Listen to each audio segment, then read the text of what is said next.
Hello दोस्तों, स्वागत है आपका अपने YouTube channel maths learning with Nitesh Rao. आप सब विद्यार्थी रीट के हैं। हम यहाँ पर रीट 2021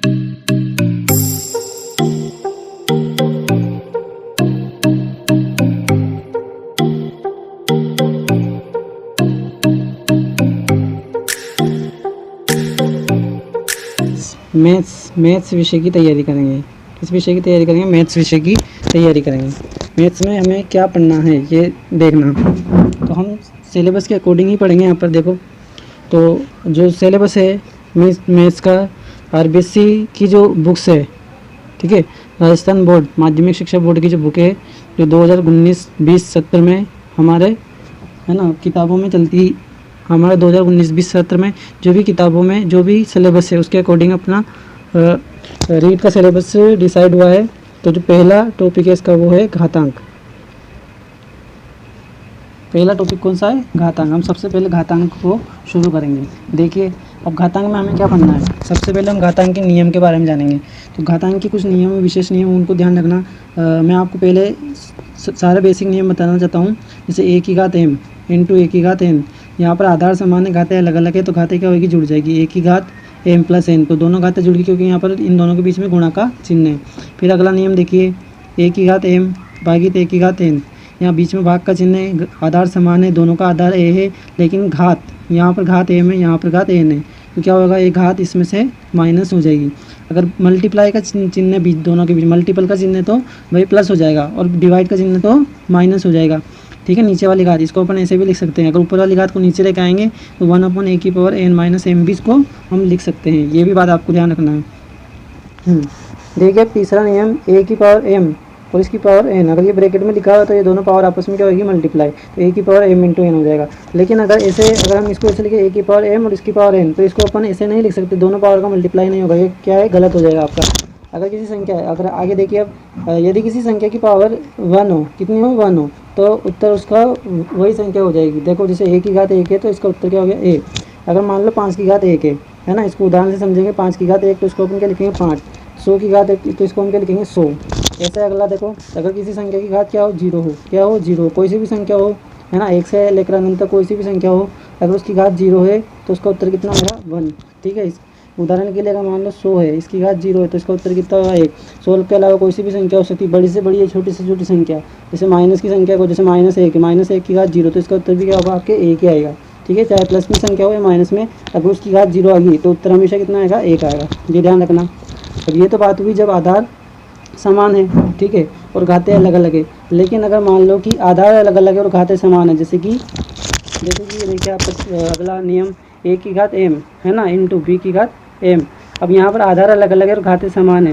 घातें क्या है? समान। तो हम पहले आधार का गुणा करेंगे a इंटू बी, और इसका ब्रैकेट लगा के इसके पावर लगा देंगे m, जो दोनों की पावर सेम है। ठीक है, अब देखिए अगला 7वां नंबर का नियम। ऐसे कैसे? अगर मान लो इनके ये तो मल्टीप्लाई का चिन्ह था तो मल्टीपल कर दिया, अगर डिवाइड का चिन्ह होगा तो हम दोनों के बीच में हम क्या करेंगे? डिवाइड करेंगे। जैसे a को b में डिवाइड करके इसकी होल पावर क्या कर देंगे? m। ठीक है, ये कुछ नियम है। इसके अलावा एक और नियम है, जैसे किसी संख्या की पावर दे रखी कुछ, है ना, और उसके बराबर में दूसरी संख्या दे रखी, तो अपन इसको इस तरीके से भी लिख सकते हैं, a बराबर b की पावर 1/x भी लिख सकते हैं। तो ये थे आपके घातांक के कुछ नियम। अब अपन इसके कुछ उदाहरण या कुछ सवाल करके देखेंगे। ठीक है, अगर एक बार फिर से देख लें नियम को। देखो क्या है, रिवाइज कर लेते हैं वापस से। a की पावर m इंटू a की पावर n बराबर a की पावर m प्लस n। ऐसे कैसे? दूसरा है a की पावर m डिवाइड a की पावर n, यानी कि a की पावर m माइनस n। ठीक है, इसको अपन ऐसे भी लिख सकते हैं 1/a की पावर n माइनस m। फिर तीसरा नियम देखिए, a की पावर m और इसको ब्रैकेट लगा और उसकी होल पावर है n, तो ये दोनों m और n दोनों का क्या हो जाएगा? गुणा हो जाएगा। फिर अगला है, अगर किसी संख्या की पावर 1 हो तो उत्तर हमेशा वही संख्या होगी। 5वां नियम था हमारा कि अगर किसी संख्या की घात 0 है तो उसका उत्तर कितना आएगा? 1 आएगा। फिर था अलग अलग आधार वाला, घातें समान है लेकिन आधार अलग अलग है, तो उस कंडीशन में हम पहले आधार को गुणा करके फिर होल लगा के ब्रैकेट लगा के इसके ऊपर होल पावर लिख देंगे m। ऐसे कैसे? जो 7वां नियम है, a की पावर m डिवाइड b की पावर m, तो यहाँ पहले दोनों का डिवाइड कर देंगे जो आधार है उनका, फिर उसके होल पावर लगा देंगे। ठीक है, और ये लास्ट नियम है a की पावर x बराबर b, तो इसको अपन ऐसे भी लिख सकते हैं। ठीक है, जैसे कि मान लो कि किसी संख्या जैसे है 4 की घात 2, 4 की घात 2 बराबर क्या लिख सकते हैं अपन 16 लिख सकते हैं, है ना। तो इसको अपन अगर यहाँ से इस घात को हटाते हैं तो यहाँ क्या आएगा 16 की घात 1/2 और 16 की घात 1/2 तो आपको पता है √16, यानी कि उत्तर कितना आएगा, वही आएगा 4। तो दोनों तरफ क्या हो जाएगा बराबर 4 बराबर 4। अब देखिए हम कुछ इसके उदाहरण करेंगे। अब देखो अगर आपसे कहा जाता है, जैसे मान लो कोई सवाल आपको दिया जाता है जैसे कि भाई 3/7 इसकी घात कितनी है 10। अगर आपसे इसमें आधार और घात पूछा जाता है तो आप आराम से बता सकते हैं, इसमें कोई दिक्कत ही नहीं। इसका आधार क्या हो जाएगा, आधार तो है 3/7 और घात क्या हो जाएगा इसका घातांक, जो घात लगी हुई है इसकी ब्रैकेट की वो हो जाएगी 10। ठीक है, तो इस प्रकार का सवाल कर ही सकते हैं आप आराम से। अगर मान लो कोई संख्या दी हुई है, आपको उसके गुणनखंड करने घात के रूप में लिखना है तो इसको घात रूप में भी लिख सकते हैं आराम से, कोई प्रॉब्लम है नहीं इसमें। जैसे 72 जैसे 72, इसके बाद अभाज्य गुणनखंड करेंगे अपन, क्या आएंगे देखो 2 से भाग देंगे 36 बार जाएगा, फिर 2 से भाग देंगे 18 बार जाएगा, फिर 2 से भाग देंगे 9 बार, फिर 3 से भाग देंगे 3 बार, फिर 3 से भाग देंगे 1 बार। तो इसके जो अभाज्य गुणनखंड आए 2 गुणित 2 गुणित 2 गुणित 3 गुणित 3, तो इसको घात रूप में लिखेंगे तो इसको क्या लिख सकते हैं अपन 2 की घात 3 इंटू 3 की घात 2। तो इस प्रकार से अगर कोई संख्या दे रखी है उसको घात के रूप में लिखना है तो अपन इस तरीके से इसको चेंज कर सकते हैं। ऐसे कैसे मान लो अगर कोई आपको संख्या दे रखी है, जैसे मान लो 1/3 इसकी घात 4, तो आप इसको कैसे लिख सकते हो 1 की घात 4/3 की घात 4, क्योंकि यहाँ पर आपके घात तो समान है, आधार अलग अलग है ना। तो अपने को पता है a की पावर a/b की पावर m को अपन क्या लिख सकते हैं a की पावर m/b की पावर m। तो ये 1 की घात 4, 1 की घात कितनी भी हो उसका मान कितना होगा 1 ही होगा, और 3 की घात 4 यानी कि 3 का 4 बार मल्टीप्लाई करना अपने को, तो 3 का 4 बार मल्टीप्लाई करेंगे, 3 तिया 9, 9 तिया 27, 27 तिया 81, तो उत्तर क्या होगा 1/181। ध्यान रखना आपको। इन सवालों के अलावा आपको कुछ मान भी ध्यान रखना, जैसे √2 है तो √2 का मान क्या होता है 1.414, √3 है इसका मान क्या होता है 1.732, √5 इसका मान क्या होता है 2.236, √6 इसका मान क्या होगा 2.449, √7 इसका मान क्या होगा 2.645, √8 2.828। ये कुछ मान है ना, ये 6 मान आपको याद रखना क्योंकि ये आपके आगे आने वाले सवालों में थोड़ा हेल्प करेंगे, इसलिए आपको इनको ध्यान रखना है। हो सकता है कि कहीं डायरेक्ट सीधा मान भी पूछा जा सकता है इनके बारे में, तो आपको इनको ध्यान रखना है। देखिए अब इससे इनसे रिलेटेड कुछ अपन सवाल करते हैं, जैसे कि मान लो अपन अपना उदाहरण नंबर 1 करते हैं। ठीक है, देखो ये सवाल है √2 है ना, √5 है ना, और इस पर 4 लिखा हुआ है यहाँ पर है इसके बाद, और √4 यहाँ बाहर लिखा हुआ 3 यानी कि इसका क्यूब। अब हमें क्या करना है इनको आरोही क्रम में इनको क्या करना है लिखना है। ठीक है, आरोही क्रम में लिखना है। तो कीजिए एक बार आप करके देखिए इसको एक बार, किस किस को आता है।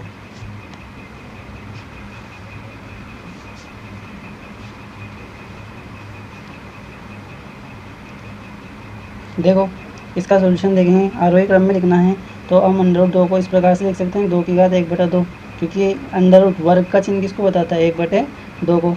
अब यहाँ पर बाहर 4 है यानी कि इसको हम इस प्रकार से भी लिख सकते हैं 5 की पावर 1/4। ठीक है, और फिर है आपका √4 यानी कि क्यूब रूट है। ठीक है, तो 4 की घात। तो देखिए दोस्तों, जैसे कि हम अभी तक देख चुके हैं कि जैसे ये √4 है।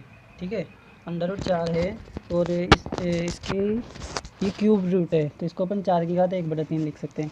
अब यहाँ घात 1/2 थी, यहाँ पर घात 1/4 है, यहाँ घात 1/3 है। इनकी हमको सबकी घातों को एक जैसा करना है, जैसे हम 2, 4 और 3 का जो एलसीएम लेंगे। ठीक है, 2, 4 और 3 का एलसीएम लेंगे तो एलसीएम कितना आएगा इनका 12। एलसीएम लेना आते होगा सभी को। देखो अब हमने इसका एलसीएम लिया तो 12 है, तो इसकी घात को अपने को 12 बनाना है, बटे में 12 करना है सब में। तो हमने 6/6 से गुणा कर दिया तो 2 की घात 6/12 हो गया, या 3 से गुणा कर दिया 3/12 हो गया 5 की घात। यहाँ हमने 4 से गुणा तो 4 की घात 4/12। ठीक है, तो हो गया आपको 2 की घात 6 को अपन ने कॉमन लिया 1/12 सब में कर दिया, यहाँ पर 3 कॉमन लिया 1/12, यहाँ 4 कॉमन लिया 1/12। अब देखो 2 की घात जो 6 है इसका मान कितना होता है, देखो 2 की घात 6, 2 × 2 4, 4 × 2 4 दूना 8, 8 दूनी 16, 16 दूनी 32, 32 दूनी 64। तो 2 की घात 6 का मान कितना होगा 64 यानी 64। देखो फिर 5 की घात 3, 5 की घात 3 का मान कितना होगा, इसका 3 बार मल्टीप्लाई करना है, बचा का 25, 25 पंजे 125। ठीक है, फिर है 4 की घात 4 यानी कि 4 × 4 × 4 × 4, तो 4 चौक 16, 16 चौक 64, 64 चौक तो 64 इंटू 4 मल्टीप्लाई करना पड़ेगा। 4 चौक 16 की 6 हासिल का 1 4 चौक 24 और 1 25 यानी कि 256। ठीक है, तो इस प्रकार से इसका मान सबसे ज़्यादा है तो इसका मान है, तो ये बढ़ते हुए क्रम में ही है 64 है ना, 125 और 256, तो ये बढ़ते हुए क्रम में तो है, ये भी बढ़ते हुए क्रम में ऐसे ही होंगे। तो अपने इसको ऐसे लिख सकते हैं, इनका आरोही क्रम क्या हो जाएगा, आरोही क्रम। तो ये इनका आरोही क्रम होगा, √2 पहले आएगा, फिर √5 यानी 5 की घात 1/4 और क्यूब √4। ठीक है, तो ये इनका आरोही क्रम हो गया। अब देखिए आगे सवाल, अगला सवाल कोई करते हैं अपन। जैसे मान लो एक उदाहरण नंबर 2, तो आपके पास एक इस तरीके से दिया हुआ है कि यदि √6 का मान है 2.45 तो आपको मान निकालना है √3/2 का मान निकालिए। ये काम करना आपको। ठीक है, तो इसका मान निकालना है। अब देखो किसे हल करेंगे अपन इसको। √3/2 आपको दिया हुआ है, √6 का मान दिया हुआ है, आपको इसका मान निकालना है। तो हमको √6 का मान दिया हुआ है और हमें नीचे की संख्या को पूर्ण वर्ग बनाना है। तो नीचे क्या है आपका 2, तो अगर अपन इसको ऊपर भी √2 से गुणा कर दे और नीचे भी √2 से गुणा कर देते हैं, अंश और हर में √2 का अपने क्या करा, मल्टीप्लाई करा, तो देखो क्या होगा, √3 में √2 का मल्टीप्लाई करने पर आएगा √6 और √2 का √2 से होगा तो 2 आ जाएगा। अब √6 का मान अपने पास क्या है 2.45 बटे में 2, अगर आप इसका डिवाइड करेंगे आएगा है ना, 2 में 2 का डिवाइड करेंगे 1 टाइम, फिर 2 में 4 का करेंगे 2 टाइम, फिर 2 टाइम, फिर 1 जो रहेगा वो 5 टाइम। ठीक है, तो √3/2 इसका आंसर क्या आएगा, √3/2 का 1.225 यानी 1.225 ये अपना आंसर होगा। ठीक, अगला सवाल देखिए आप तीसरे नंबर का। जैसे कि आपको इसने कोई संख्या दे रखी है 2⁸, इसका आपको क्या करना है, इसका वर्गमूल निकालना है। क्या निकालना है, वर्गमूल, इसका वर्गमूल निकालना है। तो इसका वर्गमूल हमको पता है, वर्गमूल कैसे निकालते हैं, अंडर रूट करके। ठीक है, तो अंडर रूट को अपन क्या लिख सकते हैं, पावर 1/2 भी, और जब आपको पता है ये ब्रैकेट में हो तो पावर क्या होती है, मल्टीप्लाई। तो 2 की पावर 8 इंटू 1/2, 2 से ये 8 डिवाइड हो जाएगा, 2 1 2, 2 4 8 यानी कि 2 की पावर 4, और 2 की पावर 4 का मान कितना होता है 16। ठीक है, तो ये इसका आंसर हो जाएगा 16। ठीक है, ऐसे कैसे एक और उदाहरण देखिए इसी टाइप का, 5 की पावर 2 और इसकी पावर 4। अब यहाँ पर अपन मल्टीप्लाई नहीं करेंगे 2 और 4 का, यहाँ पर 2 की पावर 4 यानी कि 16, 2 की पावर 16, 5 की पावर 16, 5 की पावर 2 था, 2 की पावर 4 था, 2 की पावर 4 को 16 लिख दिया, 5 की पावर 16 हो गया। इसका स्क्वायर रूट निकालना आपको, क्या निकालना है, स्क्वायर रूट यानी कि वर्गमूल निकालना है। तो 5 की पावर 16 का जो वर्गमूल आएगा 1/2 यानी कि 2 से, अब यहाँ मल्टीप्लाई होगा 16 इंटू 1/2, 2 से ये कैंसिल होगा, 2 1 2, 2 8 16 यानी कि 5 की पावर 8, ये इसका क्या आएगा आपके वर्गमूल। देखिए दोस्तों, अब हम अगला उदाहरण करते हैं, उदाहरण नंबर 4।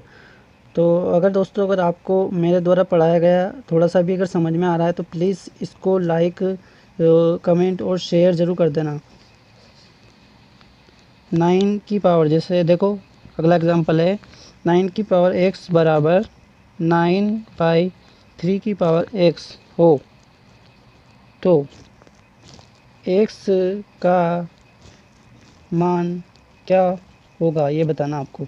ऑप्शन भी है इसमें, ऑप्शन है 2 की पावर, इसमें ऑप्शन है 3/2, सेकंड ऑप्शन है आपके 2/3, थर्ड ऑप्शन 3/4 और ऑप्शन नंबर 4 यानी कि डी है 4/5।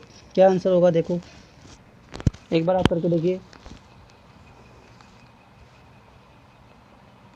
देखिए अब मैं बताता हूँ इसका सॉल्यूशन क्या होगा। जैसे 9 की पावर है x, क्या है 9 की पावर x, डिवाइड इधर इक्वल में है 3 की पावर x, हम इसका क्या करेंगे, क्रॉस मल्टीप्लाई करेंगे। ठीक है, तो इसका इससे मल्टीप्लाई हो जाएगा, यहाँ इसके डिवाइड में कुछ भी नहीं तो 1 मान सकते हैं, इसका 1 से मल्टीप्लाई होगा तो ये आएगा, यानी कि इसको अपन ऐसे लग सकते हैं 9 की पावर x इंटू 3 की power x equal to 9 into 1 यानी कि 9। अब 9 देखो आपको जो मैंने बताया था स्टार्टिंग में नियम कि a की पावर m इंटू बी की पावर m हो, तो अपन क्या लिख सकते हैं, a इंटू बी की पावर m लिख सकते हैं। तो यहाँ पावर सेम है, तो 9 इंटू 3 की पावर x इक्वल टू 9। तो क्या होगा देखो, 9 इंटू 3 यानी कि 27, क्या हो जाएगा 27 की पावर x, ठीक है। और ये होगा आपका 9। अब अगर हम इस चाहे तो इसको इस प्रकार से भी लिख सकते हैं, 3 की पावर 3, 3 की पावर 3 और इसकी पावर x, और इसको अपन लिख सकते हैं 3 की पावर 2। यहाँ पर इसका मल्टीप्लाई होगा 3 की पावर 3x इक्वल टू 3 की पावर 2। तो यहाँ पर देखो अपना बेस इक्वल है, तो इसकी जो पावर है वो भी क्या हो जाएगी, देखो बेस यानी कि आधार समान है, इस कारण से इसका घात भी क्या होगा, समान। तो घात क्या है, इसकी घात है 3x, इसकी घात क्या है 2, तो 3x बराबर 2, तो x का मान क्या आएगा 2/3। ये अपना उत्तर होगा। ये 2/3 कहाँ पर दे रखा है आपको, देखो ऑप्शन में 2/3 कहाँ है, बी वाला ऑप्शन में, ठीक है। तो हमारा उत्तर क्या होगा इस प्रश्न का, ऑप्शन नंबर बी वाला, ठीक है।